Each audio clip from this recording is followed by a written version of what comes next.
Labas vakaras, mano vardas yra Gustė. Mane šį vakarą pakvietė štai sudalyvauti tokiam man labai neįprastam seminare ir aš labai džiaugiuosi, kad turiu tokią galimybę štai taip virtualiai pabendrauti su jumis, visais, kas šį vakarą įsijungė kompiuterį. Ir man aišku, jūsų labai trūksta, nes čia yra tik viena kamera, bet pabandysiu jūs ten įsivaizduoti už jos ir stengsiuosi šiandien jums papasakoti kai ką naudingo apie tai, kaip sukurti vaiko kambarį, kaip jam sukurti aplinką tokią, kuri tiesiog jį kažkaip įtakotų, tobulėti, augti.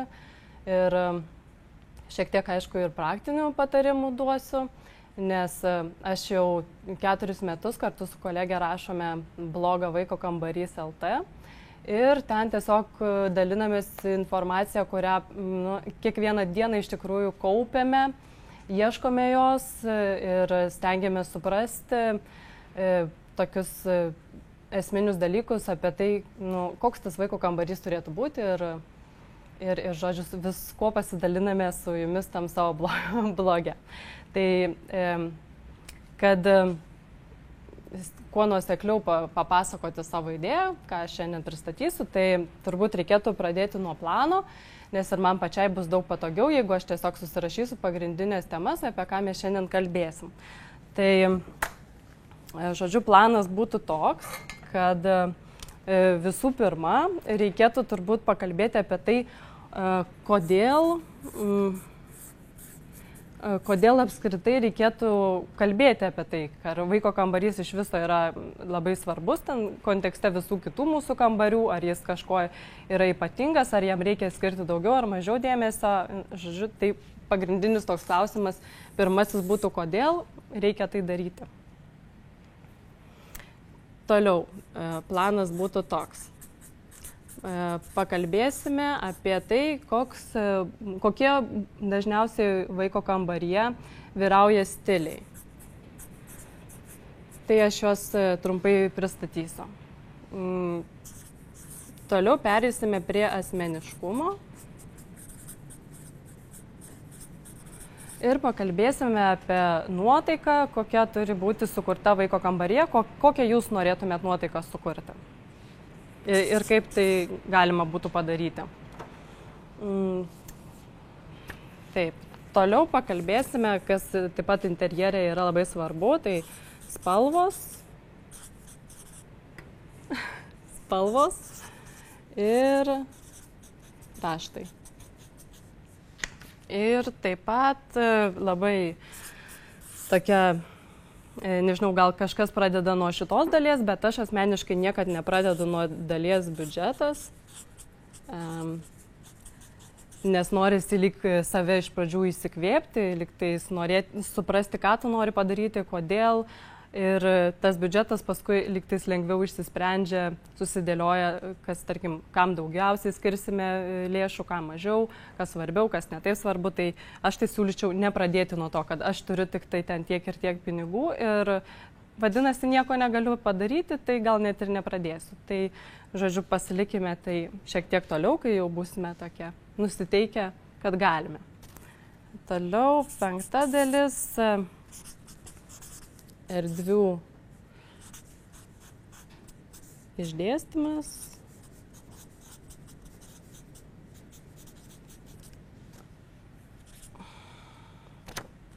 Taip, tai iš tikrųjų pagrindinės tokios dalis. Čia labiau aš savo turbūt netgi užsirašiau nei jums, kad tiesiog nepamirščiau kažko pasakyti, kas man atrodo svarbu, nes dažniausiai, kai kalbu seminaruose, paskui paaiškėja, kad ir to nepasakiau ir paskui labai gailiuosi, tai dabar stengsiuosi, žodžiu, viską pasakyti.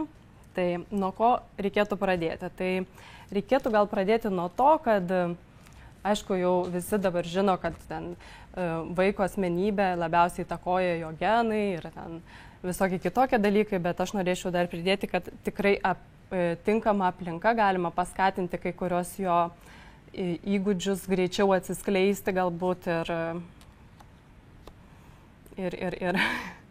paskui dar prisiminsiu, ką norėjau pasakyti, tai pabaigsiu. Bet dėl ko aš pati pradėjau domėtis būtent vaiko kambariais, nes buvau su interjeru ir anksčiau susidūrus ir pastebėjau, kad, tarkim, gyvenamosios patalpos suaugusių žmonių, jie skiria jom labai daug dėmesio ir tikrai matosi, kad ir laiko, ir lėšų visko yra investuota tikrai nemažai. O vos užsukus į vaiko kambarį, tu ten pamatai, kad, na, tiesiog yra tikrai gerokai mažiau dėmesio jiems skirta ir viskas taip gan banaliai, tiesmukai išspręsta lyg. Tai, tarkim, jeigu aš noriu savo nusipirkti sofą, aš važiuoju į baldų parduotuvę ir išsirenku sofą, kuri man gražiausia, o jeigu man reikia vaikui kažkokio daikto, tai tiesiog toj pačioj parduotuvėje pereinu į skyrių vaikams ir išsirenku ten patį pirmą pasitaikiusi daiktą, kuris būna vaikams.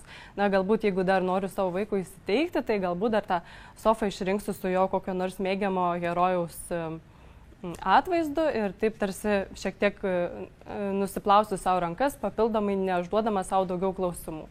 Tiesiog taip tiesmukai ir paprastai prieisiu. Tai aš norėčiau kaip ir paskatinti ir mano toks ir blogo tikslas, kad vaikai tikrai už mus nenusipelnė mažiau dėmesio ir kad originalumo ir drąsos ir dėmesingumo ir tokio žaismingumo jų kambarėse tikrai galėtų būti daugiau ir žodžiu, norėčiau tikrai paskatinti visus daugiau dėmesio skirti. Nes tikrai krenta į akis tas toksai banalybė apskritai ne tik interjere, bet apskritai visame kame, kas susijęs su vaikais. Liktais vaikas jis yra toks banalus, kažkoks infantilus, visai kvailas. Tai žodžiu, šiuolaikiniai vaikai tikrai nėra tokie ir jie labai protingi ir labai imlūs informacija. Ir žodžiu, jeigu mes jiems sukursim aplinką, kuri tos informacijos tikrai jiems pateikia daug, tai jie sugebės ko puikiausiai įsisavinti ir nustebins mus tokiais savo, sakykime, atradimais. Tai kogi ta aplinka galėtų vaikus pamokinti ir kokiu būdu. Tai, sakykime, labai svarbus būtų dalykas vaizduotė. Tai vaizduotė tikrai nėra tas dalykas, kurį vertėtų mokytis ar lavinti tik tiem vaikam, kurie planuoja tapti menininkais, nes toks būna dažnai toks įsivaizdavimas žmonių, kad vaizduotė tai čia menininkam pravers, iš tiesų vaizduotė praverčia daugybę gyvenimo situacijų ir tikrai vertėtų ją tiesiog suteikti progų jai šiek tiek užsikabinti ir lygtais toliau kažkokius įsivaizduoti įdomius dalykus. Tai tarkim vaiko kambaryje, kas galėtų jo vaizduotę sužadinti, kad jinai norėtų lygtais toliau plėtotis. Tai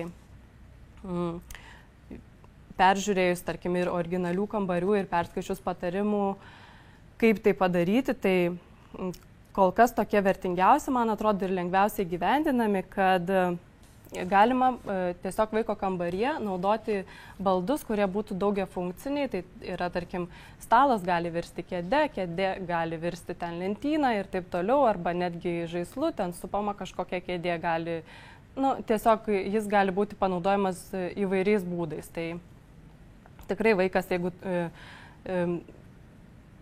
supras, kad daiktas gali būti naudojamas įvairiai, tai tarsi jo visam gyvenimui kaip ir bus tokia užuomina, kad daiktas nėra tik tai daiktas ir tikrai galima jį pažiūrėti įdomiau ir jo vaizduotė tikrai tokiu būdu yra sužadinama, sakykime taip. Toliau galima labai paprastai vaiko vaizduotę, esu ir pati išbandžiusi, sužadinti, tarkim, kambaryje, prie kurio jis jau yra pripratęs ir ten gyvena ir lygtais jau žino viskas, kur yra. Tiesiog mamai ir tėčiui su flomasteriu, ar su kuo jie tik tai moka paišyti, kažkokiam kampelėje, kuris net nėra labai matomas, nupiešti ar kokias dureles, ar namelį, ar kažką tokio, kur, tarkim, vaikas, kokių, įsivaizduoju, panašiai turbūt 3-4 metų, galbūt netgi savarankiškai atradęs tokį, ir tai paskatintų jo toliau vaizduotę vystytis, o kasgi ten už tų durų, o kasgi ten tame namelėje gyvena ir taip toliau. Ir visai nesenai tiesiog nupaišysiu, nes neturiu pavyzdžio, radau tokį sienos apipavidalinimą namuose, tai ten buvo tokia juoda skylė, ten buvo gražiai labai nuspalvinta ir matosi tiesiog tėvų ranka parašyta. Čia yra portalas į ten kitas galaktikas ar kažkas tokio, šok vidun. Ir tikrai tai įsivaizduoju, kad ypač jeigu tai padarysite kartu su savo vaiku ir jeigu jis, tarkim, dabar kaip mano sūnus ar ne, domisi ten kosmosu ir erdvėlaiviais ir taip toliau, tai pamačius jo tokį susidomėjimą, tikrai galima tą jo kambarį tiesiog gyvai ir čia užtruks gal kokias tik tai 10 minučių, kol rasite dažus ir nupaišysite, o iš tikrųjų ir žaidimai prasiplės ir vaizduotė tikrai bus sužadinta ir vaikas tikrai, na, manau, įvertins tokį jūsų poelgį. Kas dar galėtų vaizduotę sužadinti, tai taip pat daiktai, čia gal irgi šiek tiek siejasi su daiktais, kurie naudojami įvairiapusiškai, tai čia sakyčiau daiktai, kurie netgi naudojami tiesiog net ne pagal paskirtį. Arba turi kažkokį šarmingą tokį, net nežinau kaip pasakyti, liaudyje vadinami tokie dizaineriški daiktai, tarkim. Tai gali būti šviestuvas, kurio forma, tarkim, yra kaip arbatinukas. Arba, nu, tiesiog būna tokių, tarkim, kai kurias parduotuvės aplankius, galima ten rasti tokių tikrai daiktų, kurie tu pagalvoji, o tikrai kaip keistai dera tos abi funkcijos viename šitame daikte ir tuomet tai lygtais tave pradeda stimuliuoti ir tu supranti, kad galbūt ir kitas daiktas galėtų šitaip kažkaip keistai sužaisti. Tai tarkim, jeigu vaiko kambaryje tokių daiktų atsirastų vienas kitas arba netgi tik tai vienas kaip koks akcentas, tai irgi jam galėtų toks kaip į ateitį būti nuoroda, kad tikrai nereikia žiūrėti į daiktus labai taip tiesiog paprastai. Tai žodžiu, vaizduotę tikrai galima sužadinti vaikui būnant jo kambarė. Aišku, vaikas iš tikrųjų tai nereikėtų galvoti, kad tikrai visas dėmesys turi būti tik į vaizduotę sutelktas ir ten ją būtinai reikia lavinti. Iš tiesų vaikas labai ir taip vaizduotė jo yra labai tokia guvi ir jis tikrai iš kiekvienos smulkmenos ten viską pats gali įsivaizduoti, bet jeigu jūs tiesiog paskatinsite jį dažniau tai daryti, tai na, taip kaip ir tokia vertybė jūsų šeimoje bus, kad vaizduotė, žodžiu, yra jūsų vertinama ir jūs siekiate, kad taip plėtotųsi toliau. Toliau, ką gali vaikas iš savo aplinkos taip pat perimti, tai yra pasitikėjimas. Tai aš čia gal labai nesiplėsiu, trumpai tik tai pasakysiu, kad yra aplinkos, kuriuose vaikas jaučiasi saugus ir pasitikinti savimi ir yra tos, kurios jam, tarkim, turi apsunkina, sakykime, jo gyvenimą. Tai tarkim, jeigu jo kambaryje visos lentynos su jo daiktais, su jo žaislais bus jam visiškai nepasiekiamam ten aukštyje ir nebus kažkokios galimybės pasilipti ant kėdutės ar kopėtėlių, jis kiekvieną kartą turės jūsų prašyti, kad jūs jam nuimtumėt, jis jausis, kad jis kažko negali pats padaryti. Ir ilgainiui tai iš tikrųjų išsivystysi tokius dalykus, kad jis tiesiog nenorės imtis kažko tai daryti, kas jam atrodo šiek tiek sunkiau pasiekiama ir tiesiog nenorės peržengti tos ribos. Tai iš tikrųjų tas pasitikėjimas aplinkoje tai tikrai būtų paskatinamas tuo, kad tiesiog jo daiktai visi lengvai pasiekiami. Tarkim, jeigu yra kažkokia paišymo siena ar lenta, taip pat jinai yra jo ūgyje, jo galimybių ribose viskas ir jis, prasme, jokių sunkumų nepatiria tenai. Sekantis punktas būtų tai, kad aplinka gali tiesiog išmokyti labai praktiškų dalykų, kaip pavyzdžiui skaičiuoti arba rašyti. Taip, tarkim, skaičiavimas ar ne, vaikas, jeigu dar jis ir nesupranta nei tų skaičių, nei moka skaičiuoti, bet jau matydamas aplinkoje susidurdamas su skaičiais, ten 1, 2, 3, 4, tarkim, jeigu yra kažkokie stalčiai, tai ant jų tiesiog surašyti tuos skaičius ir ilgainiui jis tiesiog labai natūraliai pereis prie to supratimo, kas tas skaičius yra. Tarkim, jeigu jūs turite kažkur laiptelius, tai irgi 1, 2, 3, 4 ir tiesiog natūraliai jis supras tą augimo procesą, kas tie skaičiai yra. Čia jau tokie dalykai, kur tiesiog užprogramuoti žmogui ir jis tai natūraliai išmoksta, kaip ir, tarkim, su skaitimu. Čia šitą iš tikrųjų perskaičiau pas Austėją Landsbergienę ir mes patys namuose išbandėme ir pas juos ten darželiuose bando, kad tiesiog ant daiktų užrašyti pavadinimus, tarkim, ant stalo, stalas, ant kėdė, kėdė ir vaikas tiesiog išsišifruoja tos žodžius ir ilgainiui pradeda suprasti, ką jie reiškia ir tas perėjimas prie skaitimo taip pat jam būna daug sklandesnis. Tai čia tiesiog toksai irgi galima tai tiesiog irgi pasimokinti. Toliau būtų stambioji motorika ir lytėjimas. Tai stambioji motorika būtų tiesiog kambaryje galėtų būti žaislų, kurie skatina veiksmą, ar tai kažkokios kopėtėlės, ar lyg tai kažkokia supynė, ar imituota supynė, ten koks bliūdas, kur jisai galėtų tiesiog veikti tokius aktyvius žaidimus. Ir tiesiog tai jam kaip sportas koks būtų. Tai labai irgi toks paprastas dalykas, kaip, tarkim, galima pasirinkti lovą, kuri yra 2 aukšto lova arba 2 aukštai ir vaikas tiesiog kiekvieną kartą turės užlipti ten ir visą laiką jo raumenukai visą laiką dirbs ir tokiu būdu jo stambioji motorika bus lavinama. Aišku, žodžiu, visos kopėtėlės, visi laipiojimai vaikam ten nuo kokių 4 metukų, tai ir 3 netgi anksčiau, tai jiem yra užsiėmimas numeris 1 ir mano pačios dabar sūnus, tai jis praktiškai tik tai ir ieško, kur užlipti. Tai mes dabar susiduriam su bėda, kad neturime tų kopėtėlių ir jisai lipa tuomet į spintos lentynom ir tai žodžiu, jeigu jau jūs žinosite, kad tas lipimas prasidės, tai tiesiog pasirūpinkite, kad būtų jam kur užlipti ir tuomet galbūt jis nelips į spintą ir jūsų daiktai ten saugiai gulės. Toliau lytėjimas irgi kaip ir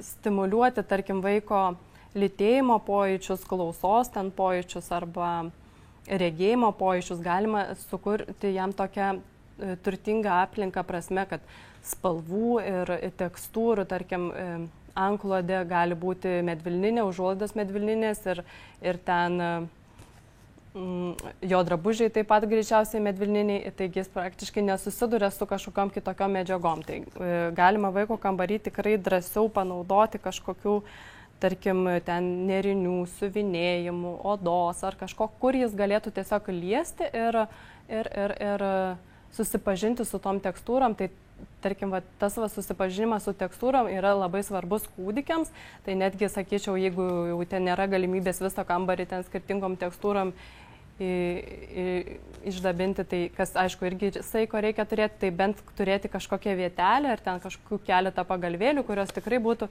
vertingos liesti ir atrasti kažką pajustą.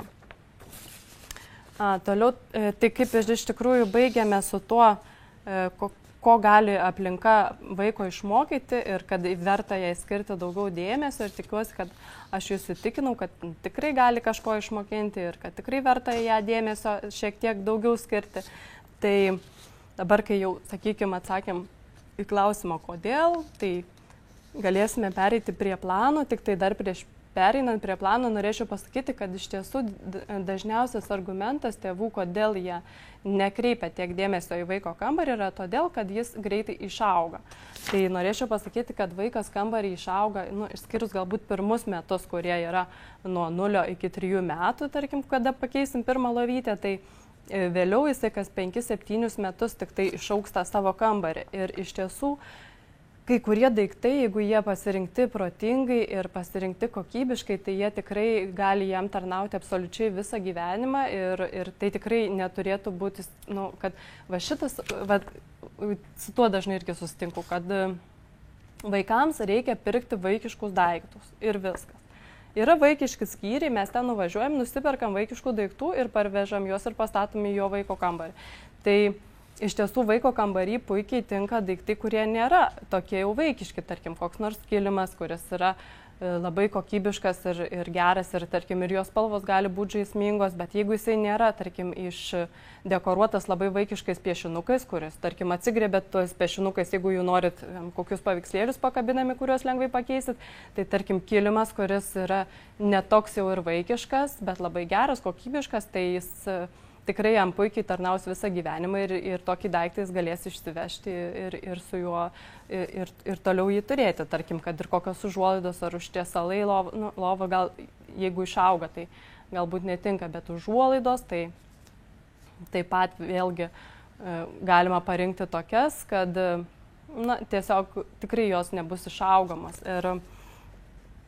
Ir dažniausia klaida, kuri atsitinka, kad vaikas iš tiesų išauga tą kambarį labai greitai, tai yra visiškai toks norėjimas jam įsiteikti, bet tokia labai tiesmuka forma. Tarkim, aš matau, kad tau šiandien patinka ten koks nors veikėjas filmuko ir tuomet, kai tau yra pakilimas didžiausias to veikėjo, tada aš tau ir lovą, ir spintą, ir užuolaidas, ir kilimą, ir viską nupirksiu iš to veikėjų. Arba, paskui dar įvesim gal kitų veikėjų, bet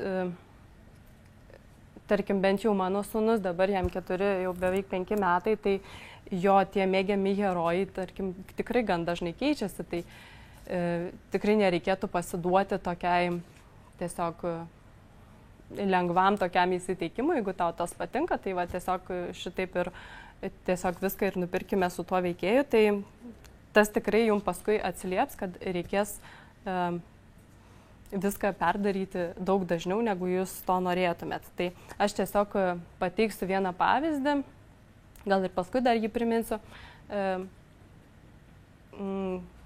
kaip, tarkim, tas veikėjas, vis dėlto vis tiek vaikai turi tos mėgiamus herojus, veikėjus, kaip jį galima originaliai ir žaismingai įvesti į vaiko kambarį. Ir taip pat dar norėčiau akcentuoti, kad reikėtų vėlgi savo kiekvieną kartą kažką darant visą laiką paklausti, kodėl, tarkim, kodėl jam patinka tas arba anas veikėjas. Ar jis yra labai linksmas, ar jis yra labai stiprus, ar jis yra labai gudrus. Ir tuomet jūs atrasit lygiai ir atsakymą į tai, ko vaikas jūsų žavisi ir koks jis norėtų būti. Ir tai tikrai nebus taip, ta prasme, jūs iš to herojo pamatysite daug daugiau. Tai dabar parodysiu pavyzdį su kempiniuku, plačiakelniu, mūsų draugų labai mėgiamas herojus.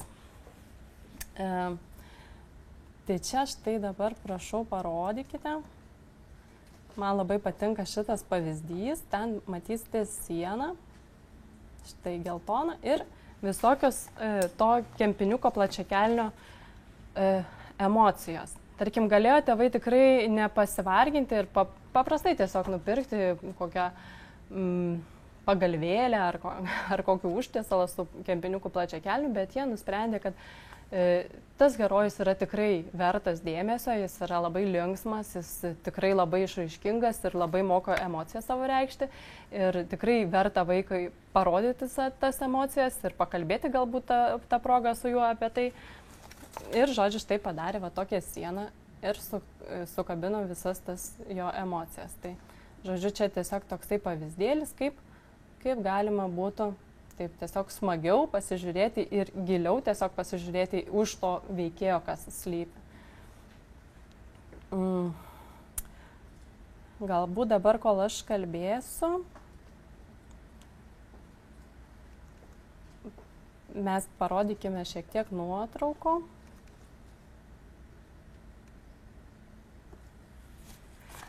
Kad nereikėtų visą laiką vien į mane žiūrėti, o tiesiog dar įkvėpimui būtų kažkokių vaizdų. Nes toliau mes kalbėsime apie vaiko kambario stilių. Tai, žodžiu, yra įvairiausių tų stilių ir būdų, kaip tą kambarį koks jis bus, ar modernus, ten, ar klasikinis, ar kažkoks.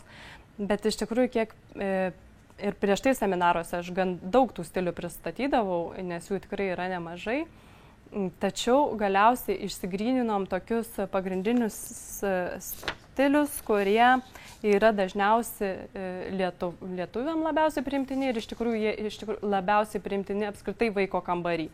Tai aš dabar parodysiu paskui tokius pavyzdžius, kurie yra galbūt tokie labiausiai išgryninti, taip kaip aš jau sudėliojau, praktiškai visi daiktai yra iš to stiliaus. Tik tai norėčiau irgi pasakyti, kad labai yra patartina derinti.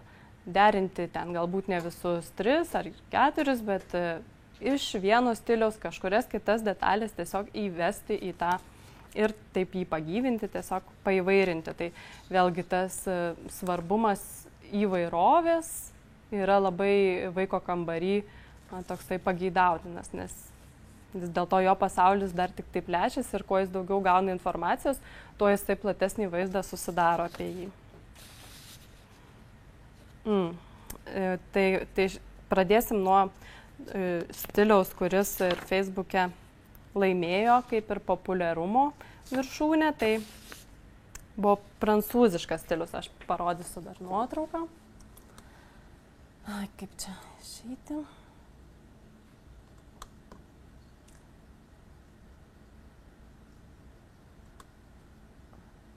Stilius.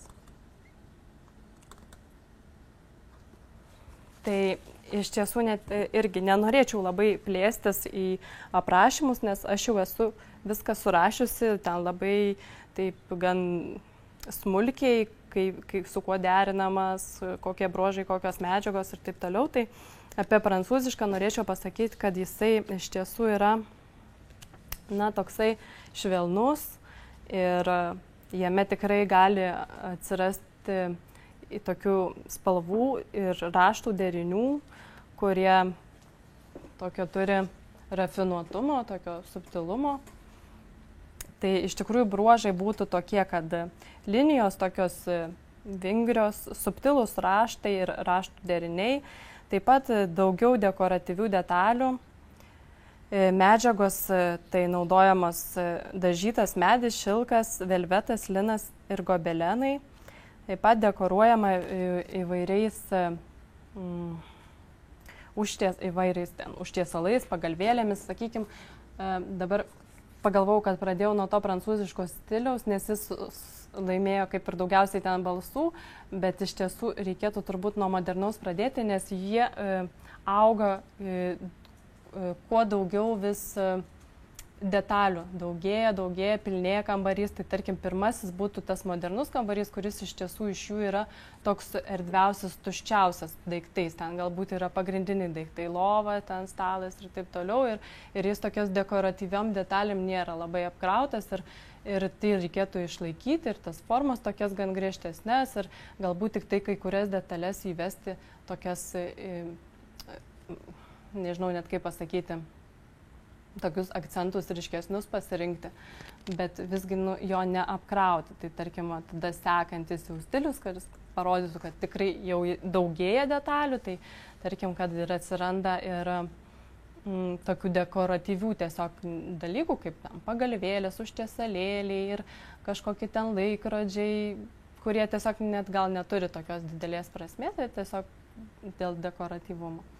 Toliau trečias būtų toks retro stilius, tai jisai vėlgi dar gali daugiau pilnėti, aišku, gali ir nepilnėti, bet sakykime, kad taip jau tendencija yra, kad tas retro stilius lyg tai tokių radinių krautuvėlė būtų. Aišku, čia vėlgi žmogaus labai supratimas toksai, na, turi tikrai pajausti, kad tas daiktas tikrai dėrės ir jį vertėtų turėti. Vėl tada jau šitam retro stiliui ieško kuo įdomesnių, išskirtinių tokių daiktų, kurie galbūt netgi tau suteiktų kažkokius prisiminimus. Tarkim, tėvai, kurie kūrė retro kambarius, tai tikrai išsitraukia savo žaislus, kuriuos jie turėjo ir perduoda savo vaikams ir jais dekoruoja tą kambarį. Arba jeigu jau nėra išsaugoję, ieško jo, kur galėtų to surasti. Ir tuomet taip pat irgi populiarus stilius vaikų kambariams yra, aš jį pavadinau, kaip aš jį pavadinau, na, aš pavadinau jį kaimo stilium, bet iš tiesų tas, jis toksai labiausiai gal rankų darbo, rankdarbių ir toksai naminis, toks savas, net sunku jį iš tiesų apibūdinti, bet vėlgi jis yra labai populiarus ir šitie kambariai išsiskiria tuo, kad naudojama daug rankų darbo gaminių, tokių kaip tarkim ten kažkas megzto, kažkas nerto, kažkas drožinėto, tiesiog ir tada medis jau yra dažniausiai natūralus, kaip tarkim jeigu prancūziškam tam stiliui pasižiūrėti, tai iš tiesų ten retai, kada rasim medį tokį kaip medį, natūralų, arba moderniam taip pat irgi dažniausiai jis yra arba dažomas, arba net apskritai moderniam labai populiaru plastikiniai įvairūs paviršiai ir netgi stiklas gali atsirasti, kas tarkim plastikas prancūziškam jau interjere nelabai dėrėtų. Tai tiesiog reikia kaip nuspręsti, kuris tas jums stilius yra gražiausias. Tai galima tiesiog į tuos paveikslėlius pasižiūrėti ir galima tiesiog apsidaryti savo namuose, kokių pas jūs yra daugiausiai detalių ir greičiausiai vaikai juk į tėvus panašus ir greičiausiai turės tokį pat supratimą. Tai tarkim, jeigu jūsų kambarys, jūsų visa gyvenama erdvė yra labai moderni, tai natūralu turbūt, kad jūsų vaiko kambarys netaps labai toks kaimiškas ar ten kažkoks. Net jeigu jūs ir pageidaujate vaiko kambarį daugiau jaukumo, tai jūs galbūt tik tai kažkurias detalės pasimsite o visą kitą stengsitės išlaikyti taip nuosekliai tam pačiam stiliuje. Tai žodžiu, pagal mano tyrinėjimus vaikų kambariuose dažniausiai pasitaiko šitie būtent stiliai: modernus, prancūziškas, toks kaimietiškas ir retro. Ir dažniausiai jie, aišku, yra retai, kada jie būna tokie tiesiog 95% gryni kaip šituose paveikslėliuose. Tikrai jie yra labai dažnai derinami ir labai yra derinami modernus ir prancūziškas, modernus ir retro stilius. Tai žodžiu, tikrai galima kažkokias detalės derinti, tačiau reikėtų vis tiek nuspręsti, kuris yra dominuojantis. Ir tuomet tiesiog apsivalyti nuo tų daiktų, kurie netinka, arba tiesiog kiekvieną kartą radus kažką gražaus, tavęs paklausti, ar jis tikrai reikalingas man, nes iš tiesų daiktų gražių ir originalių yra labai daug ir kaip jį atskirti, kuris, tarkim, jau tau yra pats reikalingiausias ir kad tiesiog nebūtų visko labai daug. Taip.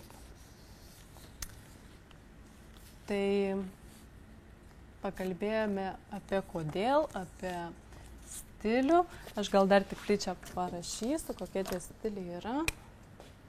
Tai modernus, prancūziškas,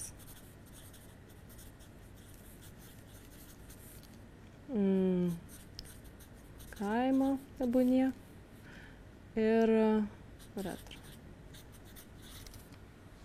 Toliau pereisim prie dalies, kuri vadinasi asmeniškumas. Tai vėlgi šita dalis yra tokia dar kintanti, aš iki galo dar taip tiksliai nežinau, kaip tai įvardinti, nes tos žinios atrodo visą laiką lygtais plečiasi ir atrandi kažkokių naujų dalykų, ką galėtum pasakyti.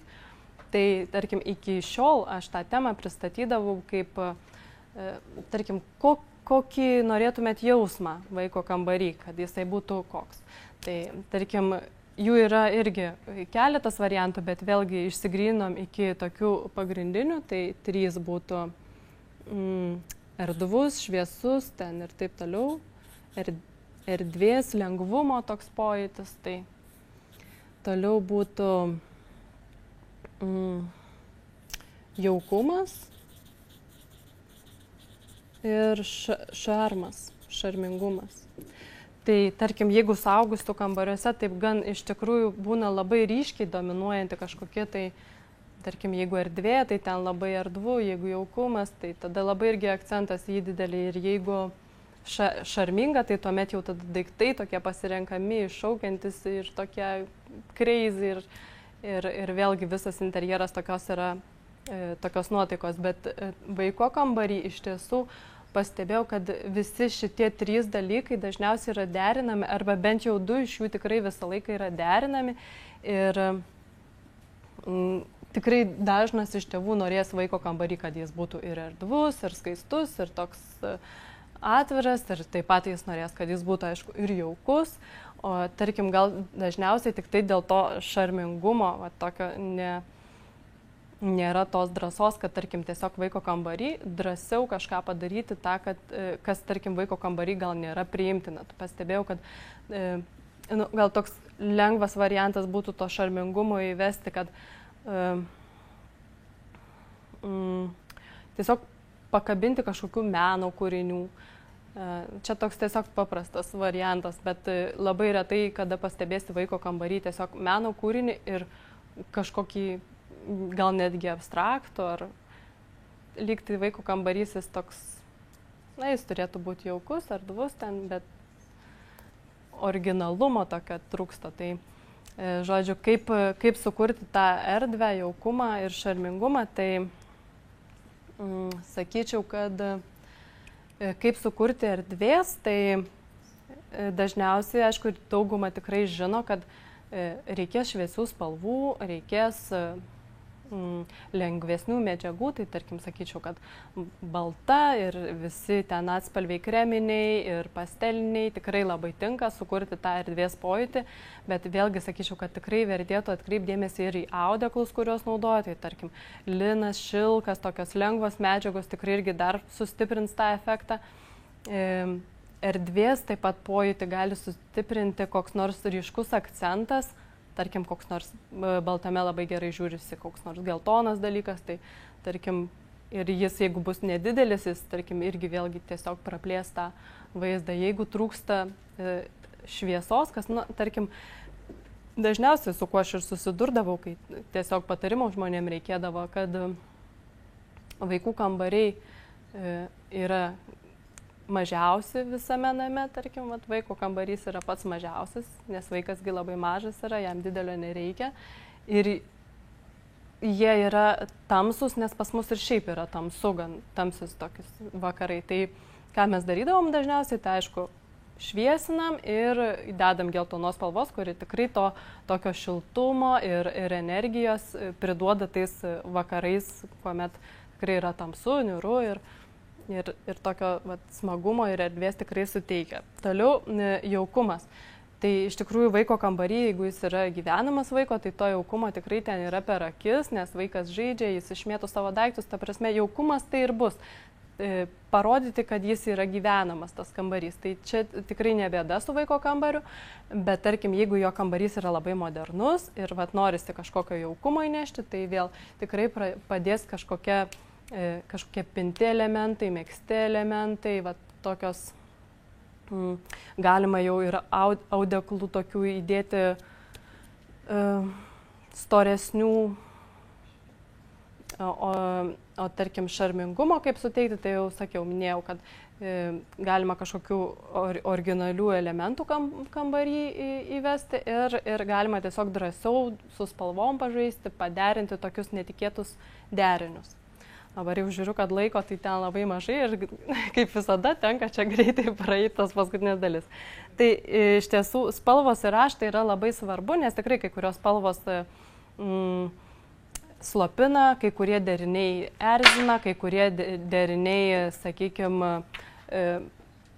skatina veikti ir taip toliau. Tai iš tiesų apie spalvas ir tiesiog jeigu ieškant paieškos sistemose įvesti ten spalvų reikšmės ir taip toliau, tikrai gausit nemažai informacijos. Aš tik norėčiau pasakyti, kad tarkim, kad čia tas spalvas susirašiau, tokios spalvos kaip tarkim juoda, ruda, jos vaikų kambariuose labai retai kada atsiranda. Lygtais jos yra tokios, kaip ir baisios ten ar kažką, bet tai yra iš tikrųjų tos spalvos, kurios suteikia pasitikėjimą. Tai tarkim, jeigu vaikui trūksta pasitikėjimo, tai lygtais ta spalva kažkur, tai nesakau, kad ten visas išdažyti viską juodai, bet kažkokie elementai ar akcentai tikrai gali juodos spalvos atsirasti, ypač, tarkim, jeigu kambarys ten labai erdvus ir jaukus ir taip toliau, tai tikrai galima labai drąsiai. Tarkim, jeigu norite sutelkti dėmesį kažkokią vietą, tarkim, tai tarkim, jūs norite sutelkti vaiko dėmesį į šiukšlių dėžę, nes taip reikia labai dažnai, tarkim, kuo daugiau sudėti daiktam ir šiukšlėm dėžių, kad jis tikrai pataikytų. Tai statykite ją geltoną, nes geltona tikrai sukoncentruoja dėmesį ir jis tikrai ras ją tarp savo visų daiktų.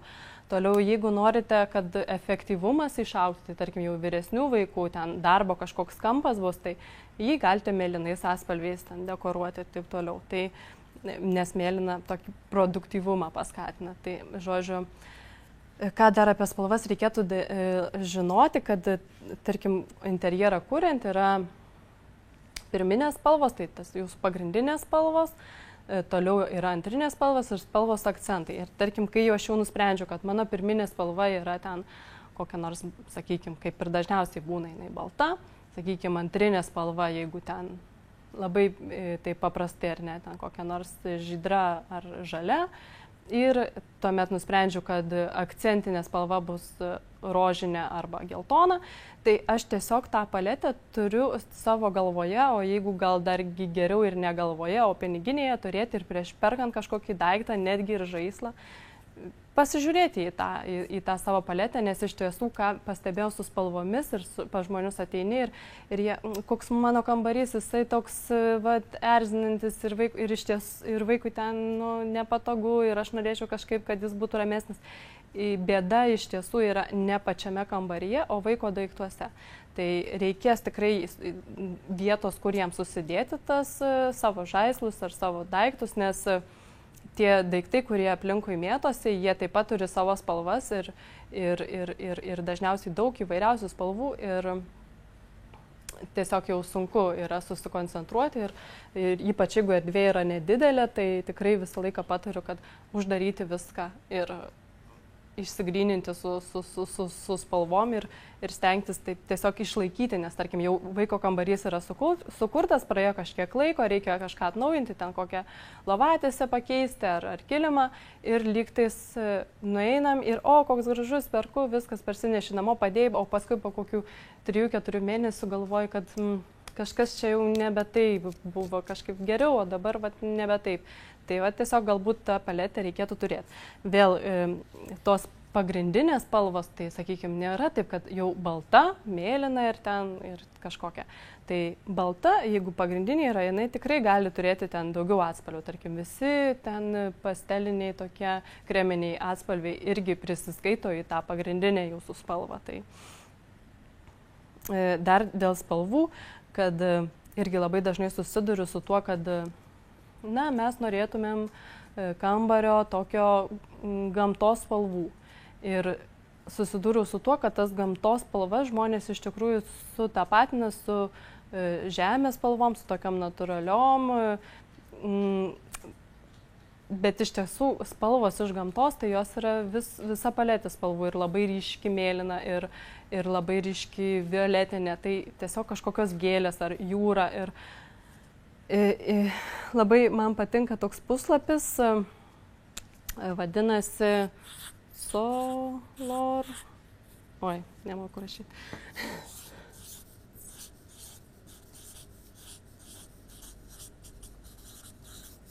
Man atrodo com, bet negaliu būti garantuota, nes dažniausiai einu per Google. Tai šitam puslapį jūs nuėję iš tiesų rasit tiesiog begalę įvairiausių spalvų palečių ir galėsit tiesiog iš jų išsirinkti, kuri jums patinka. Ir ten galima netgi būna deriniai spalvų ir rašto. Tai tiesiog ten rasite tikrai labai nemažai tų spalvų. Toliau apie raštus trumpai, nes dabar jau pradėjau skubėti. Tai norėčiau pasakyti, kad vėl raštai labai yra svarbus aplinkoje, nes jie tikrai suteikia tokio ritmo, gal pasakyčiau. Ir jų tikrai reikėtų nebijoti ir derinti. Ir tarkim, puikiai tokia, kaip ir garantuota sėkmė yra suderinti kvadratėlius, dryžius ir kažkokį raštą. Tarkim, ten ar gėlės, ar vaiko kambarį, ten kažkokie elementai, ten automobiliai ar gėlės, kažkas tokio. Ir tai reikėtų iš tikrųjų padaryti ir pabandyti ir paeksperimentuoti, nes tikrai rezultatas gaunasi labai originalus, toks netikėtas. Ir aš norėsiu dar parodyti tuomet tapetų, tiesiog katalogą, kaip žmonės, kurie to užsiema, jie tiesiog kuria tapetus ir jie iš tiesų visą laiką pateikia būtent tuos variantus, kaip reikėtų suderinti. Nes iš tiesų ir spalvos, ar raštai, žmonės bijodami prastai suderinti, daro esminę klaidą ir renkasi vieną. Tai iš tiesų, jeigu paimsim kambarį ir jį visą ištapetuosim vienu tapetu, tai mes gausim absoliutų nuobodulį ir vaikas tokioje aplinkoje tikrai jausis nejaukiai, nes jinai tiesiog sekins ir jo akiai tiesiog nebus žaismės. Aišku, jo ten mėtysi žaislai, gal ar ten kažkas bus kito, bet tikrai kambarys atrodys daug ritmingiau ir taip įdomiau, jeigu tiesiog jo akis žiūrėdama į vieną sieną maties vieną raštą, kitą. Ir taip pat man labai patinka tas derinimo būdas, kai tarkim yra siena ar ne, ir čia dažniausiai taip derinam, kad čia vienoks raštas bus ten su širdelėm, o čia kitoks. Bet taip pat labai smagu va taip susiderinti, kad čia parinkti kažkokį tapetą vienokį, o čia kokį nors kitokį. Tai kuo jis dar yra geras, kad tarkim, kai vaikui jau praeis tie 5 metai ir šitas elementas, kuris, sakykime, buvo galbūt vaikiškesnis, jau jam bus pabodęs, galima bus pakeisti tik tai šitą vietą, o šita, kuri bus tokia, sakykime, patvaresnė ar tiesiog tokia tinkamesnė ir vyresnė amžiaus vaikui, galima bus palikti ir pakeisti tik tai viršų arba atvirkščiai. Nu, žodžiu, bet kokiu atveju tai atrodys tikrai daug originaliau, negu visa siena vienodai nutapetuota. Tai dabar aš parodysiu tos pavyzdžius labai, labai trumpai.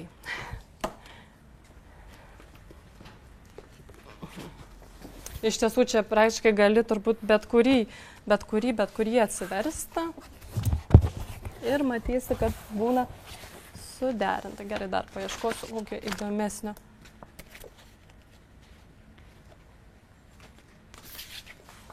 Na, tarkim, štai čia toks variantas būtų. Ir čia. Štai čia, pavyzdžiui, tapetas, kaip sakiau, drugeliai, kažkokia pertvarėlė. Šitas iš tikrųjų ir labai yra praktiškas variantas. Ir labai atrodo žaismingai. Ir netikėtai, nes retai kada taip kas išsitapetuoja. Na va, vėl dryžiai. Ir čia tiesiog labai trumpai, tiesiog, kad tokia kaip pasiūlymą tokį duoti. Čia gal tapetai tokie labiau vaikiški, bet iš tiesų taip pat, tarkim, jeigu tapetus mes derinam ten širdelės ten ar kvadratėliai ar dryžiai ir taip toliau, tai galima tą derinimą toliau tęsti ir tekstilėje.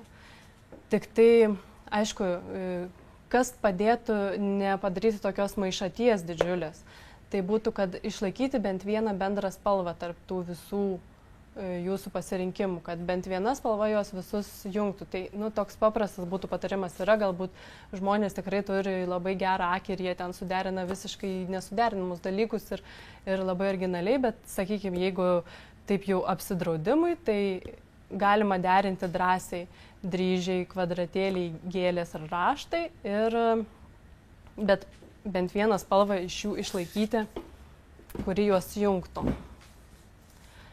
Oi, čia matau, tie klausimų prisijungia ir kaip juos paskaityti. Oi, nežinau nuo ko pradėti. Kokios sąlygos? Ar rekomenduojate kambario pusės sienų palikti baltas, kad vaikas galėtų piešti ant sienų nieko netrukdomas, ar geriau tėveliams piešti, neiššaukiant vaiko piešimo ant sienų ir leidžiant padėti dekoruoti savo kambarį? Ar leidžiant dekoruoti savo kambarį nekiltų problemų? Iš tiesų mes turim vienus draugus, kurie leidžia vaikui piešti ant sienų, bet kadangi vaikas piešia ant sienų taip, kaip mes ir žinom, kaip vaikai piešia ant sienų, tai jie turi tą piešinį tiesiog nuplauti karts nuo karto. Tai manau, kad taip yra nelabai teisingas variantas, nes vaikui lyg ir parodoma, tu gali paišyti, bet tai, ką tu nupaišai, iš tiesų nėra taip jau gerai. Mes tiesiog nuplausim. Tai aš sakyčiau, kad geriausias būdas vaikai jungti jo kambario dekoravimą neturint kažkokių problemų, tai ypač jeigu vaikas, sakykime, nori piešti ant sienų, tai jam tiesiog sukurti vietą, ant kurios jis galėtų paišyti. Tai yra tos skraidos lentos, kurios, tarkim, yra dabar daugybės spalvų, nebūtinai juoda, galima ją tiesiog bet kokios spalvos pasidaryti, kuri tiks ir prie jūsų visų kitų kambario ten interjero spalvų, ir jis galės ant jos paišyti, ir jūs galėsite nuplauti, ir jis pats galės nuplauti, tai bus toksai jo pažaidimas. Nes iš tiesų tas sąmoningas norėjimas įsitraukti į savo vaiko, į savo kambario kūrimą, tai atsiranda vyresniem vaikam, tai tokio amžiaus vaikai, kurie jau yra vyresni ir geba tai daryti, tai jie tikrai turėtų tai ir daryti. Bet tarkim, jeigu vaikas iš tiesų neturi, jo pagrindinis noras nėra sukurti savo gražų kambarį, o jo noras yra tiesiog piešti ant sienų, Tai tiesiog jam reikia sukurti vietą, kuris galėtų piešti ant sienų, jeigu taip jau norime, bet sakyčiau, kad tikrai neverta visą sieną baltą jam palikti, nes vėlgi tai nebus tas rezultatas, kokio jūs tikėtumėtės. Tai aš šitaip į šitą atsakyčiau klausimą. Kokią aplinką rekomenduotumėte taikyti vaikų darželyje? Tai iš tiesų vaikų darželyje, tai tikrai siūlyčiau labai rimtai į šitos visus, būtent į tos klausimus, kodėl atsakyti ir kaip ta aplinka galėtų tiesiog vaiko mokyti kažką, nes tarkim namuose ne visi turi tokias galimybės išsiplėsti ten erdvėse, turi ten mažiau vietos. Ir negali kažko padaryti, tai tarkim darželis yra tikrai ta vieta, kur yra daug vietos ir vaikai tikrai ten galėtų tiesiog išbandyti tas, kaip veikia, tiesiog praktiškai pamatyti, nes tarkim yra tikrai darželiai, kurie žinau ir taiko kai kurias iš tų minėtų dalykų, tai tarkim ten skaitimo ar skaičiavimo mokymasis tiesiog taip gyvenant toje aplinkoje, tai tikrai darželiai tikrai galėtų išmokti kažko. Kokios sąlygos turėtų būti tobulam vaiko miegui, kiek dieniniam, šito tai tikrai nežinau, kokios sąlygos turbūt tylos reikėtų jam.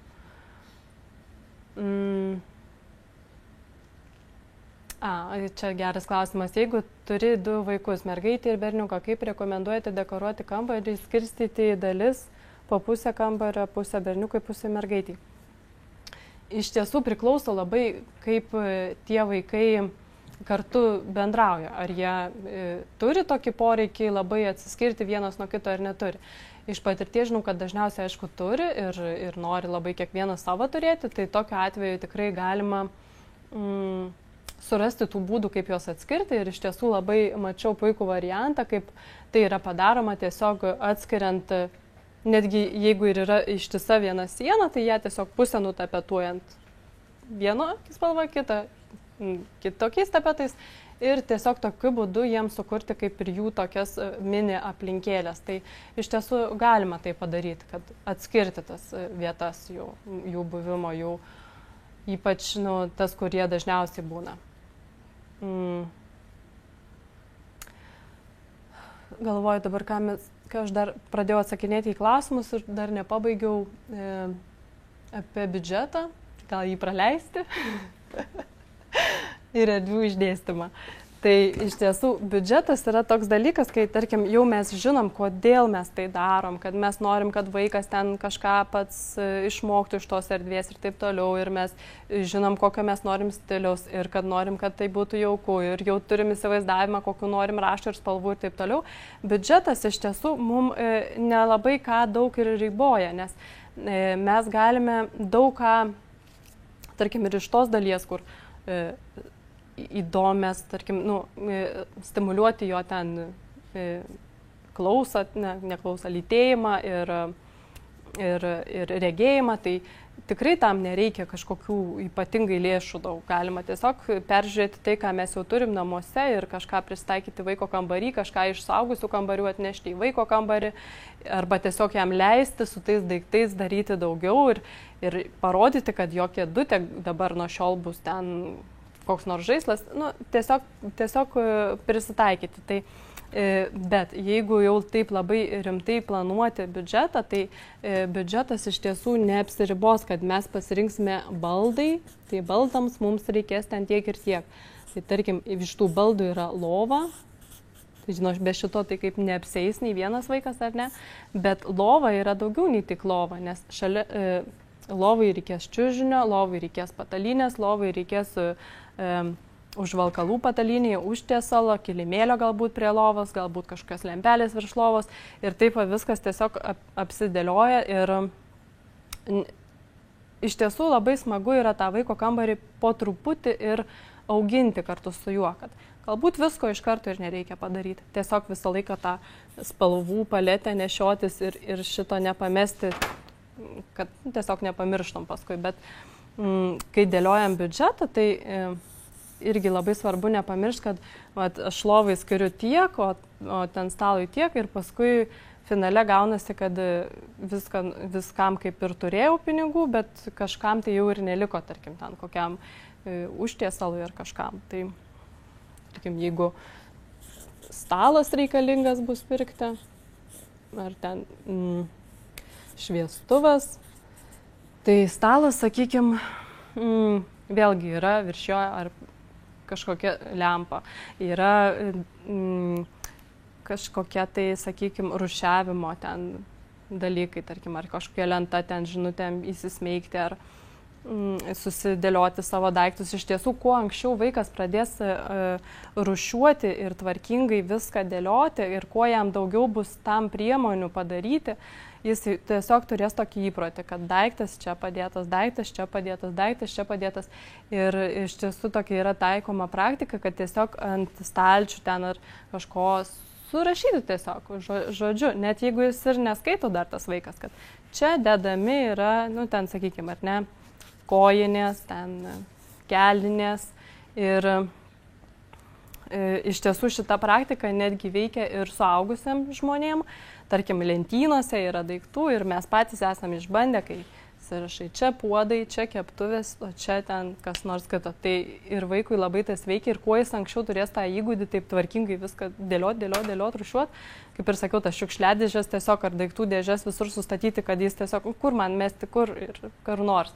Tai kad visą laiką jis žinotų ir jam nereikėtų net galvoti, nes va čia tiesiog parašyta, dėk čia ir jisai deda čia. Tai prie stalo, žinoma, tikrai reikalinga bus šiukšlių dėžė.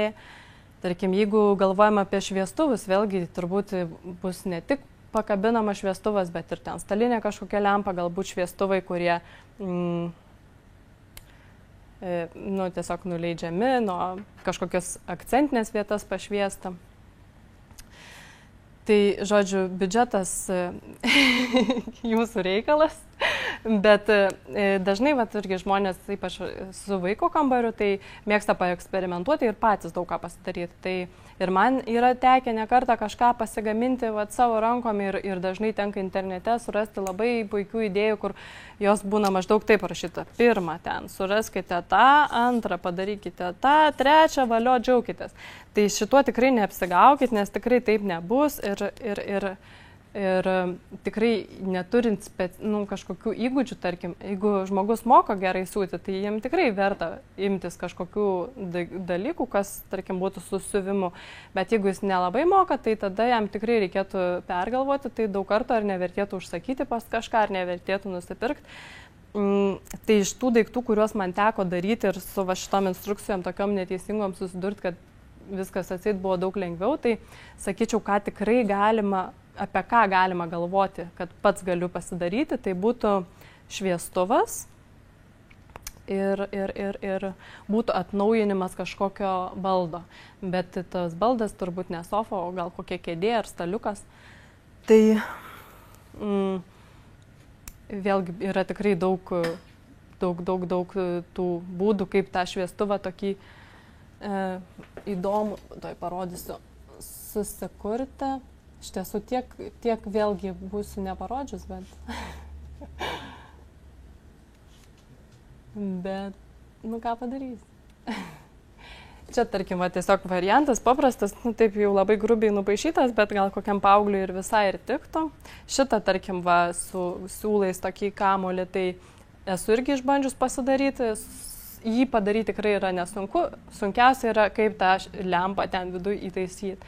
Čia, sakykime, būtų kaip, dargi norėčiau pasakyti, kad gera labai mintis yra biudžetą, tarkim, kažkaip sutaupyti, tai, tarkim, pirkti daiktą, kuris yra, tarkim, nelabai išvaizdus, ten toks paprastas, su mintim, kad aš jį kažkaip pasidailinsiu.